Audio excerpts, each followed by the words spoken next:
আলমডাঙ্গা বৌদ্ধভূমি। এটা আলমডাঙ্গার ইতিহাসের একটা গর্বের নাম। এখানে মিশে আছে আমাদের মুক্তিযুদ্ধের রক্ত, ত্যাগ আর ভালোবাসা। পাক হানাদারদের বর্বরতা ঠেকাতে যেসব বীর আত্মত্যাগ করেছেন, এই ভূমি তার সাক্ষী। এই দেওয়ালে প্রতিটা ইট যেন বলে আমরা অতীত ভুলিনি আর ভোলা যাবে না। এখানে লেখা প্রতিটি নাম, প্রতিটি তারিখ আমাদের স্বাধীনতার গল্প।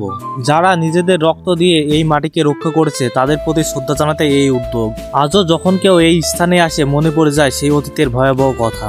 এই বৌদ্ধভূমি শুধু ইট পাথরের নয়, এটি আলমডাঙ্গা মানুষের আত্মার প্রতীক। আসুন আমরা সকলে মিলে এই স্মৃতিটাকে জীবিত রাখি আর পরবর্তী প্রজন্মের কাছে তুলে ধরি। আলমডাঙ্গা বৌদ্ধভূমি স্বাধীনতার গর্ব, ত্যাগের চিহ্ন আর ভালোবাসার প্রতীক। এখানে দাঁড়িয়ে মনে হয় স্বাধীনতা মানে শুধু যুদ্ধ নয়, এটা ভালোবাসা, ত্যাগ আর সম্মানের প্রতীক। এখানে প্রতিদিন অনেক মানুষ আসে আর তারা শহীদদের প্রতি শ্রদ্ধা জানায়। এই ইটের দেওয়াল, এই ফলকে লেখা সবাই যেন আমাদের বলে আমরা কৃতজ্ঞ।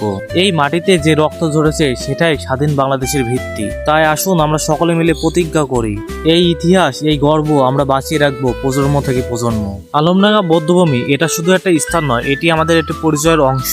এখানকার প্রতিটি বাতাসে মিশে আছে শহীদদের নিঃশ্বাস, আহ্বান, তাদের ত্যাগ যেন বৃথা না যায়। এখানে দাঁড়ালে মনে হয় আমরা স্বাধীন, কারণ কেউ তাদের নিজেদের জীবন উৎসর্গ করেছিলেন। প্রতিটি দর্শনার্থী যেন এখান থেকে ফিরে যায় তাদের নিজের ভিতরে দেশপ্রেমের এক নতুন অনুভূতি নিয়ে। আসুন আমরা সকলে মিলে এই জায়গাটাকে শ্রদ্ধা করি এবং ভিডিওটা শেয়ার করে সকলের কাছে পৌঁছে দিন, যেন তারা জানে এই জায়গাটার ইতিহাস এবং তারা আসতে উৎসাহ পায় এখানে।